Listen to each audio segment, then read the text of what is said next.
So we're now going to install our flight controller. I'm going to try and move some of the wires to make them line up a bit better. So I'm going to go round. I'm going to pop that on there.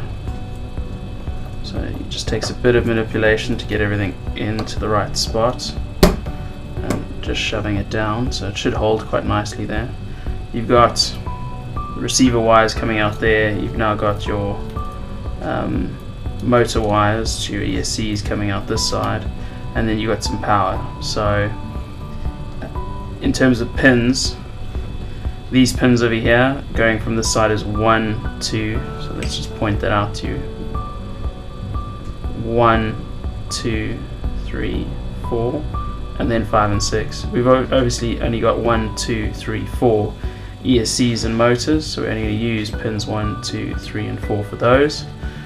So we're going to take those and put them on there, and then we're going to need power to the ESC, which we need to the flight controller, which we're going to get from this power distribution. And remember, the flight controller needs 5 volts, and so does your receiver. And out of all your pins on your breaker board, you'll see there's one here, positive and negative here, has 5 volts in it, and that powers your receiver. So your receiver and your flight controller are getting their power from here. If this is not plugged in, you're going to not get any power at all. So now we're going to do some cool stuff that we set up earlier. Remember, we marked all our ESCs. The negative, which is your common rail, your common negative, is going to go on the top. So you're going to look for number 2. There's number 2. Pop it on top. You're going to look for number 3. Pop that over there. And number 4, we're going to pop that on there. Now we take our little positive wire here, which actually is just long enough. Maybe you might need to move this across. Maybe just move it around.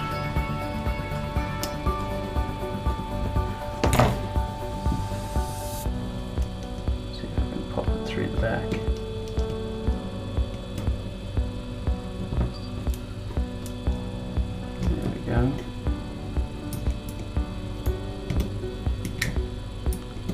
Again, these little pliers are coming in handy.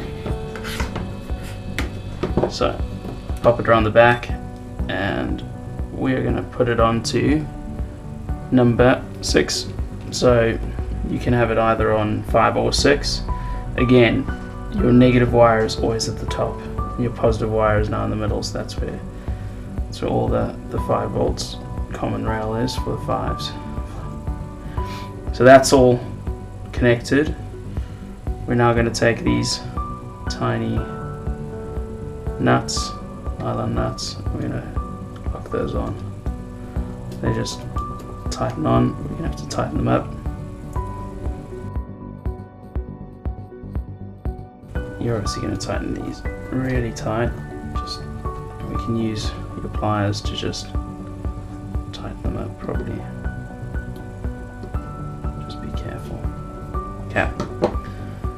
So next, we can now strip off our numbers if we want, which I'm going to do, because we know which way is front and back. Because we've got a little arrow on our flight controller pointing to front. We won't have to change anything in terms of orientation.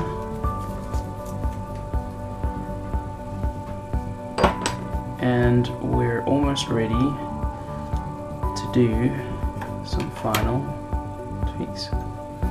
So what you can do underneath here is you can put some double-sided tape underneath all your ESCs to tighten all that up.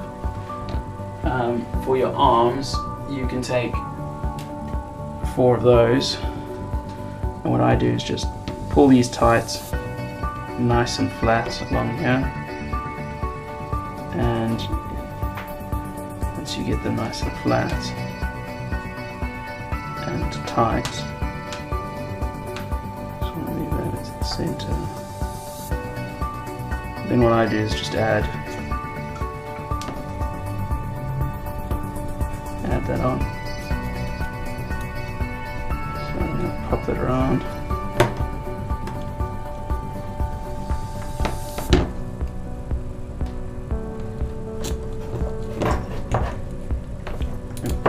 Pull those tight and pull that tight. So they just run along the arm like that.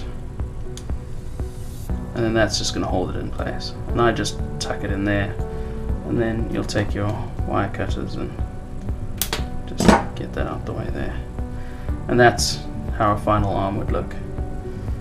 And now we can put the top plate on. So here's your top plate. Again, you're going to use the shorter screws. How do you know which is the front? Look for those holes over there. That is for your HD camera plate. So if you've got an HD camera, that's going to line up with that, and you're going to use these vibration bobbins in there, and the plate will strap to that. That's how it normally goes together. So we're going to line this up top here, and we're going to just start screwing these in. Again, you can use some Loctite, and that'll help with these not going missing, coming loose. I normally start with the one end, and then to hold the other end in place, go diagonal. This is like a common theme, just to keep everything together. So now everything's lined up, and you can add all the rest of them. So I'm not going to do that. I think we'll get there. The next thing we're going to do and need to do is plug this thing into the computer and fire it up and check some motor directions, change the motor directions, and then we can do these, which is all our prop adapters.